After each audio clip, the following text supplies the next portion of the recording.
본문인 요한복음 8장 1절에서 11절 말씀을 우리 함께 교독함으로 읽도록 하겠습니다. 요한복음 8장 1절에서 11절 말씀입니다. 예수는 감난산으로 가시니라.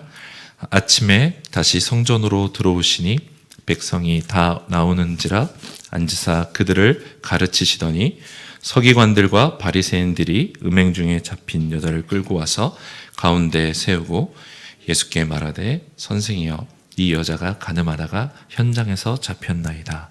모세는 율법에 이러한 여자를 돌로 치라 명하였거니와 선생은 어떻게 말하겠나이까? 그들이 이렇게 말하면 고발할 조건을 얻고자 하여 예수를 시험함이로라. 예수께서 몸을 굽히사 손가락으로 땅에 쓰시니 그들이 묻기를 맞이 아니하는지라. 이에 일어나 이르시되 너희 중에 죄 없는 자가 먼저 돌로 치라 하시고 다시 몸을 굽혀 손가락으로 땅에 쓰시니 그들이 이 말씀을 듣고 양심의 가책을 느껴 어른으로 시작하여 젊은이까지 하나씩 나가고 오직 예수와 그 가운데 섰는 여자만 남았더라. 예수께서 일어나사 여자 외에 아무것도 없는 것을 보시고 이르시되 여자여 너를 고발하던 그들이 어디 있느냐? 너를 정죄한 자가 없느냐? 함께 읽겠습니다. 대답하되 주여 없나이다. 예수께서 이르시되 나도 너를 정죄하지 아니하노니 가서 다시는 죄를 범하지 말라 하시니라. 오늘 본문은 우리가 많이 알고 있는 이야기입니다. 서기관들과 바리새인들이 현장에서 음행하다가 잡혀온 여인을 데리고 와서 예수님께 고발하고 있는 장면을 담고 있습니다. 먼저 제가 1절 말씀을 다시 한번 읽도록 하겠습니다. 예수는 감난산으로 가시니라 이렇게 말씀하십니다.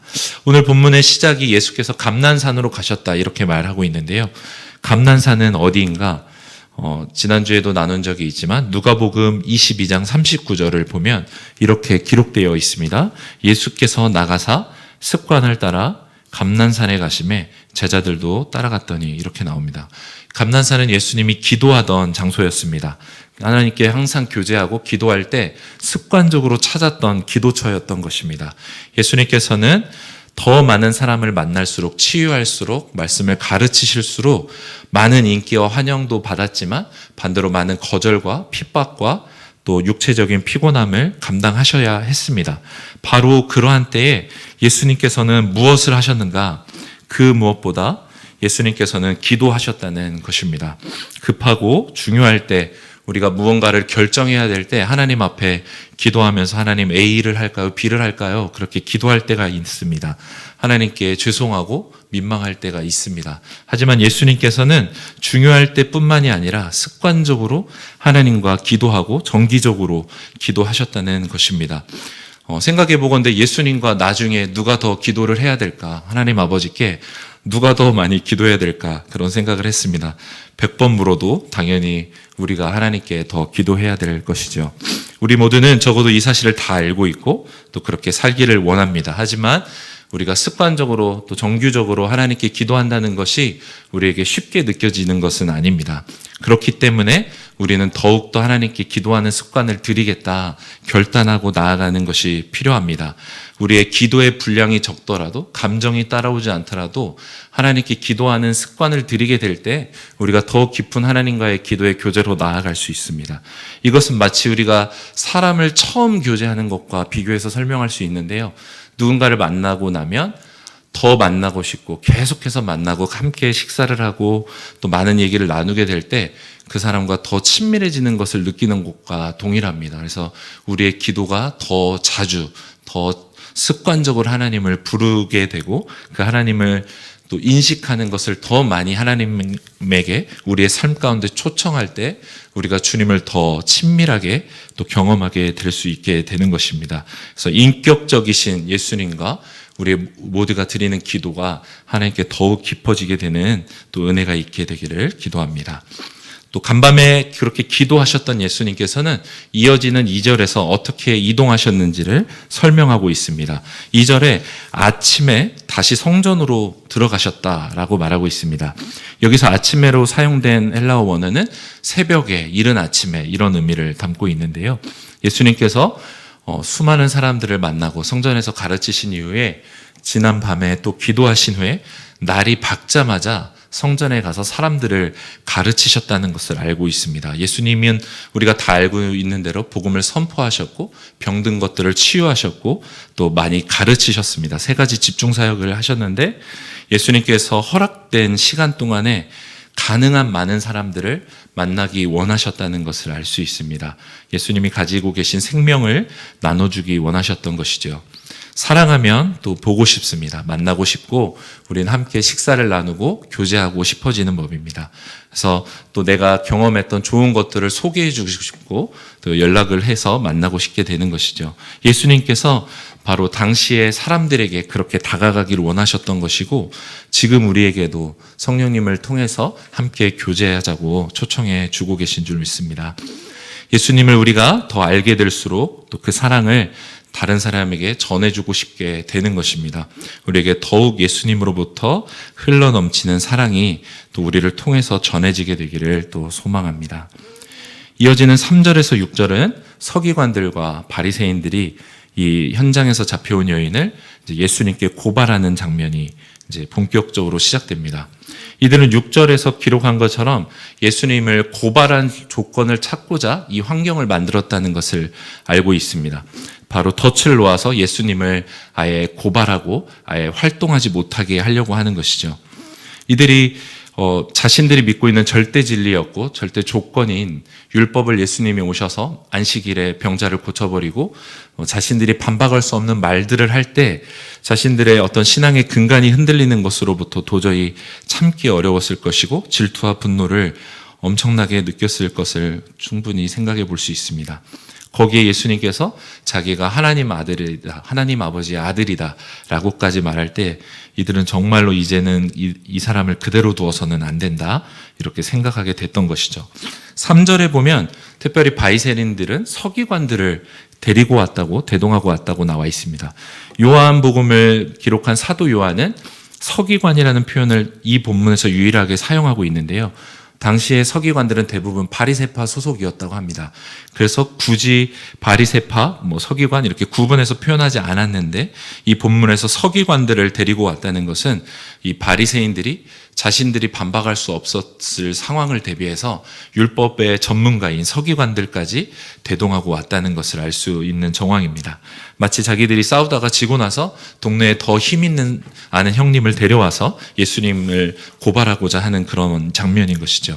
하지만 이들은 번지수를 잘못 찾아왔던 것을 우리가 알 수 있습니다. 예수님이 어떤 분이신가? 예수님은 바로 율법을 주신 하나님이 되시는 분이십니다. 본문에 이 사람들은 모세가 준 율법에 의하면 현장에서 음행하다 잡힌 자는 돌에 쳐서 죽이라고 했는데 당신은 어떻게 할 것이냐 이렇게 말하는데요. 사실은 모세가 이 율법을 준 것이 아니죠. 예수님이 또 하나님께서 모세를 통해서 백성에게 전해라 이렇게 주셨던 말씀입니다. 근데 우리도 생각해 보면 우리가 하나님을 알아가고 기도하고 세상을 살아가다 보면 내가 받아들이기 힘들고 도저히 용납하기 힘든 어떤 상황이나 사람들을 만나게 될 때 하나님께 원망하게 되고 또 하나님이 틀렸다 이렇게 따져 묻게 되는 경우가 있습니다. 제가 최근에 결혼한 지 지금 9년이 넘어가고 있는데요. 아내하고 이제 어떤 음식 얘기를 하다가 제가 너무 좋아하는 음식이어서 같이 먹으러 가자고 했는데 아내가 그 음식을 싫어한다는 거예요. 그래서 근데 한 번도 아내가 그 음식을 싫어한다고 생각해 본 적이 없었어요. 그래서 아직도 내가 아내를 잘 모르는구나 그런 생각을 하게 되는 적이 있습니다. 그래서 그러면서 드는 생각이 하물며 내가 이 전능하신 하나님, 이 감히 측량할 수 없는 하나님에 대해서 알고 있다고 믿고 내가 확신한다고 믿는 것들이 과연 하나님에 대한 이런 지식들이 올바른가 이런 거에 대한 우리가 계속적으로 말씀을 또 성찰하고 하나님의 뜻을 구하는 과정이 필요하다 말씀을 묵상하면서 생각하게 됩니다.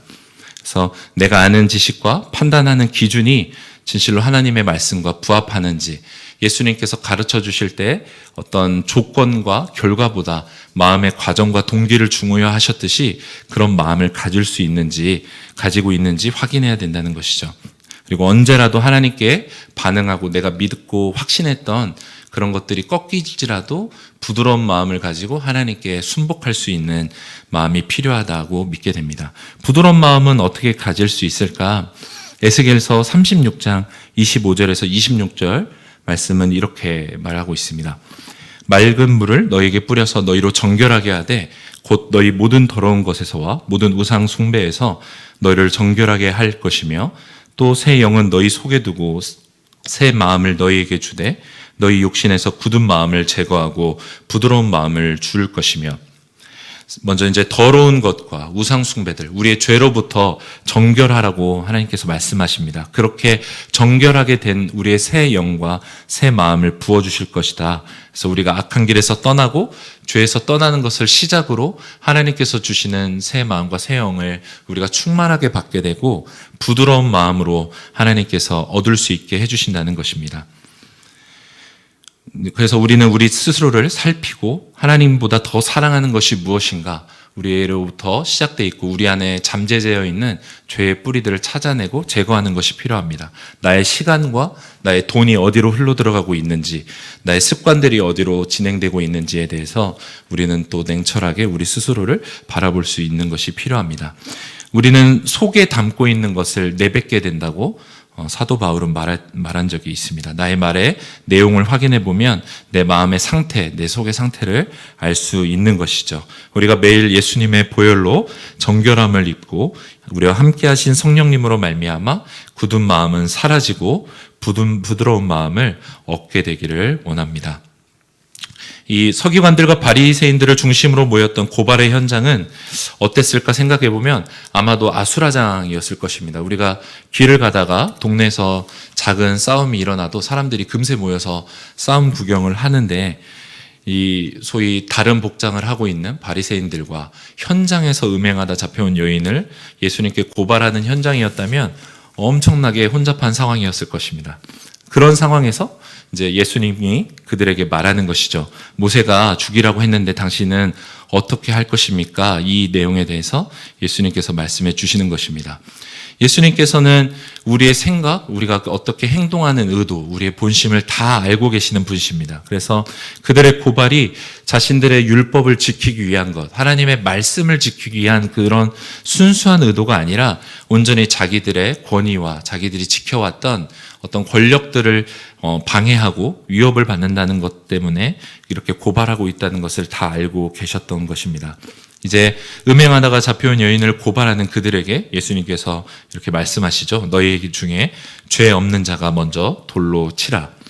예수님의 이 말씀에 사람들이 양심의 가책을 느껴서 모두가 떠나가게 됩니다. 그렇습니다. 우리도 마찬가지입니다. 하나님께서 우리의 양심의 죄에 대해서 말씀해 주시고 선을 행하도록 가르쳐 주십니다. 성령님으로 충만하고 말씀으로 충만할 때 우리는 이렇게 성령님께서, 하나님께서 말씀해 주시는 양심을 통해서 깨닫게 하시는 것들을 더 빠르고 명확하게 느낄 수 있게 됩니다. 하나님께서 우리의 양심을 통해서 말씀하시는 이유가 무엇일까 생각해 보건대 하나님은 그 무엇보다 우리와 동행하기를 원하시는 분이시기 때문입니다. 그런 하나님의 가장 큰 속성이 거룩하심이기 때문에 우리 양심을 통해서 계속적으로 하나님이 가르쳐 주시는 것은 내가 너와 함께하기 원하는데 너가 이렇게 행한 것, 방금 말한 것들, 이렇게 한 것들에 대해서 회개했으면 좋겠다. 내가 너와 함께하기 원한다. 그런 마음이 있기 때문에 우리를 양심을 통해서 깨닫게 해주는 것입니다. 그래서 사랑하는 여러분, 우리가 내 뜻대로, 내 마음대로 앞서가는 그런 상황이 있다가도 하나님께서 불현듯 생각나게 하시는 지점들이 우리가 살다 보면 있습니다. 이렇게 말한 것들에 대해서 후회하게 되는 순간이 있고 내가 이렇게 할 걸 이렇게 후회하게 되는 순간들이 있는데요. 그때마다 하나님, 제가 죄송합니다. 말한 것에 대해서 죄송합니다. 회개합니다. 또 제가 이렇게 살겠습니다. 그때그때 결단하고 순종하게 되는 또 축복이 있게 되기를 원합니다. 이제 본문 말씀의 마지막 소절 쪽으로 넘어가게 되는데요. 이제 사람들이 다 떠나가고 예수님과 여인만 홀로 남게 됩니다. 10절에서 11절 말씀인데요. 우리 이 두 구절을 함께 한 목소리로 읽어보도록 하겠습니다. 예수께서 일어나사 여자 외에 아무도 없는 것을 보시고 이르시되 여자여, 너를 고발하던 그들이 어디 있느냐? 너를 정죄한 자가 없느냐? 대답하되 주여 없나이다. 예수께서 이르시되 나도 너를 정죄하지 아니하노니 가서 다시는 죄를 범하지 말라 하시니라. 이제 고발하는 현장에는 여인과 예수님만 남게 됩니다. 예수님이 이 여인을 어떻게 말씀하실지 우리는 너무 다 알고 있지만 예수님께서 그렇게 부르십니다. 여자여. 이 여자여라는 표현은 귀나이라는 단어를 똑같이 불렀는데요. 이 정죄도 마땅하고 어떻게 말해도 상관없는 여자를 향해서 표현한 이 귀나이라는 말은 예수님이 본인의 육체의 어머니였던 막달라 마리아를 불렀을 때도 사용했던 단어였고 수가성 여인을 불렀을 때도 사용했던 단어입니다. 현행범으로 잡혀왔던 이 여자를 또 현실 앞에서 언제 죽어도 이상하지 않아서 두려워 떨고 있는 여인을 향해서 예수님께서 여자여 하고 불러주신다는 것입니다. 우리도 물론이고 이 잡혀온 여인에게도 창조주가 되시고 아버지가 되시는 하나님의 그 심정, 그 마음, 또 이 여인이 어떻게 살아왔는지 다 알고 계시고 지켜봐 오신 예수님의 그 음성이 어땠을까 생각해 볼 때 절대 냉정하거나 차갑지만은 않았을 거라고 저는 묵상하게 됐습니다. 우리가 가끔 대화 중에 어떤 잘못을 한 사람한테 너 맞아도 싸다 이런 얘기를 할 때가 있죠. 맞을 만한 행동을 네가 했으니까 맞아도 된다는 소리입니다. 죄를 지었으니 벌을 받으라는 것이지요. 돌에 맞아 죽어도 당연할 이 여인을 향해서 예수님은 그 여인을 불러주십니다. 여자여 하고 불러주시는 것이죠. 이 말씀을 통해서 하나님이 어떠한 분이신지 우리는 깨닫게 됩니다. 우리가 주님께 나아가는 것이 아닙니다. 주님이 우리를 먼저 불러주시기 때문에 우리가 언제라도 주님께 나아갈 수 있습니다. 그 어떤 순간에도 우리의 노력이 아니라 예수님이 베푸시는 은혜와 그분의 열정으로 인해 주님께 나아갈 수 있습니다. 내 죄가 아무리 크고 반복되고 습관적으로 하나님께 죄 짓는 것 때문에 면목이 없다고 할지라도 그분께서 감당하지 못하실 죄가 없는 것이죠. 이에 대해서 이사야서 1장 18절 말씀은 이렇게 우리에게 전해주고 있습니다. 여호와께서 말씀하시되 오라 우리가 서로 변론하자. 너희의 죄가 주홍 같을지라도 눈과 같이 희어질 것이요 진홍같이 붉을지라도 양털같이 희게 되리라. 사랑하는 여러분, 주님이 오늘도 우리를 불러주시는 것을 확신하시고 또 우리가 기도하며 나아가기를 원합니다. 당신의 이름을 불러주시는 그 하나님을 우리가 의지했으면 좋겠습니다. 그분은 너의 어떠한 죄라도 너의 어떠한 부분이라도 나에게 가지고 오라. 나랑 함께 변론하자.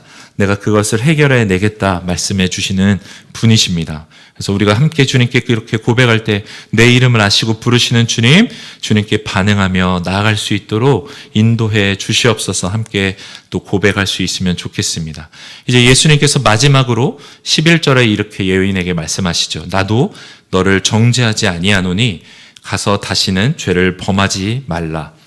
가장 놀라운 점은 예수님도 내가 너를 정죄하지 않겠다고 말씀하시는 것입니다. 이에 대해서 요한복음 3장 17절 말씀은 이렇게 말씀하십니다. 하나님이 그 아들을 세상에 보내신 것은 세상을 심판하려 하심이 아니요 그로 말미암아 세상의 구원을 받게 하려 하심이다. 그렇습니다. 예수님은 우리의 잘못을 들어서 정죄하고 그 죄를 인질 삼아서 우리를 이용하고 우리를 두렵게 하는 분이 아니십니다. 그분의 목적은 우리에게 생명을 주시려는 것이고 죄에 노예된 우리를 자유를 주시기 원하시는 것입니다. 하지만 우리가 오해하거나 착각해서 안 되는 것은 예수님께서 우리가 죄를 짓는 것에 대해서 아무렇지도 않게 생각하는 분이 아니라는 것이죠. 그분은 죄를 미워하고 아예 함께 있을 수도 없는 분이십니다. 그래서 죄가 있는 자는 그분의 임재 앞에 그냥 바로 죽게 되는 그런 속성을 가지고 계신 것이죠. 그래서 예수님께서는 마지막으로 이 여인에게 가서 다시는 죄를 범하지 말라라고 말씀하시는 것입니다. 이 말씀을 다시 한번 묵상할 때 예수님이 어떠한 심정으로 가서 다시 죄를 범하지 말라 말씀하셨을까? 이 여인의 인생과 그 마음을 다 아시는 주님이 어쩌면 이 여인이 또 가서 똑같은 죄를 범하고 또 마음대로 살 수 있었을 수도 있다. 그 인생을 다 알고 계셨을 것입니다. 그래서 예수님이 다시 죄를 범하지 말라는 이 음성은 강력한 경고와 함께 또 간절한 예수님의 마음이 담겨 있다고 생각합니다. 본문의 이야기는 이 예수님의 마지막 이야기로 끝이 납니다. 이 여인이 수가성 여인처럼 변화되어서 동네 사람들에게 예수님을 전하는 사람이 되었다는 기록은 따로 없습니다. 이 여인이 예수님을 만난 이후에 삶이 어떻게 됐는지 우리가 추측할 필요는 없습니다. 하지만 우리에게 똑같이 말씀하시는 예수님의 마음에 대해서 우리가 마지막으로 생각하고 또 기도하게 되기를 원합니다. 사랑하는 아들아, 사랑하는 딸아, 나도 너를 정죄하지 않는다. 하지만 다시는 죄를 범하지 말고 나의 자녀로, 또 빛의 자녀로 살아가거라, 우리에게 말씀하시는 것 같습니다. 우리 모두 이러한 예수님의 말씀에 반응하고 순종하는 또 오늘이 되기를, 또 인생이 되기를 소망합니다. 우리 이 시간 함께 마음을 모아서 주님께 기도하도록 하겠습니다. 먼저 우리 말씀을 기억하며 기도할 때에 예수님, 주님께서 그렇게 하셨듯이 우리의 모든 기도가 습관적으로 더 깊어지는 기도 가운데 들어갈 수 있도록 인도해 주시옵소서.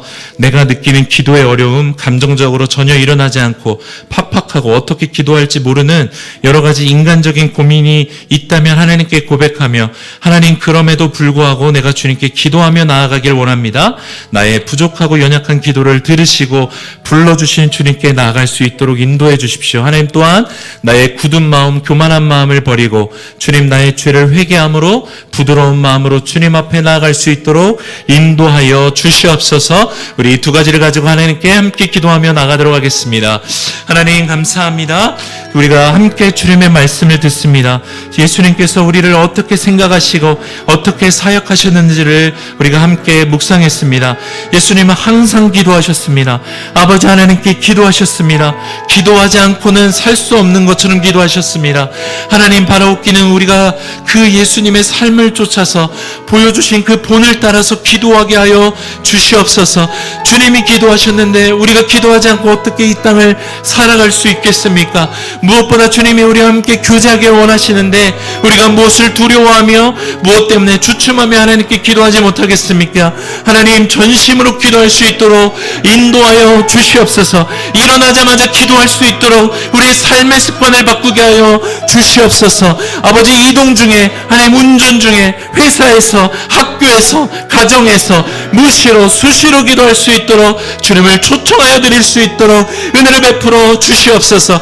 기도의 골방을 마련하게 하시고 아버지, 집의 공간들을 기도의 초소로 만들게 하시며 하나님과 깊은 교제가 열릴 수 있는 축복을 허락하여 주시옵소서. 특별히 기도할 때 회개하게 하시고 주님을 같이 할 수 없는 주님 앞에 정결함을 입어 부드러운 마음을 얻게 하여 주시옵소서. 새 마음과 새 영을 부어주신 이미 주님께 우리가 부드러운 마음으로 주님의 음성을 듣고 하나님의 뜻을 분별하며 살아갈 수 있도록 인도하여 주시옵소서.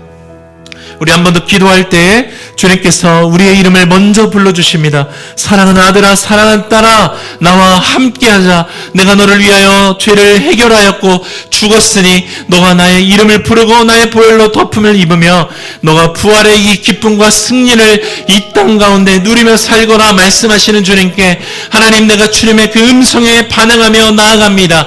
나를 정죄하고 나를 아버지 쪼그라든 이 마음을, 또 하나님 앞에 바로 서지 못하게 하는 마음을 하나님, 내가 대적하고 다시 주님 앞에 반응하며 나아갑니다. 하나님, 자유케 하시는 주님을 맛보게 하여 주시고 내 이름을 부르시는 주님 앞에 나아가오니 역사하여 주시옵소서. 우리 주님의 이름으로 함께 기도하며 나가도록 하겠습니다. 주여, 하나님 아버지, 감사합니다. 형중아, 너가 내가 사랑하는 자녀다 불러주시는 주님 감사합니다.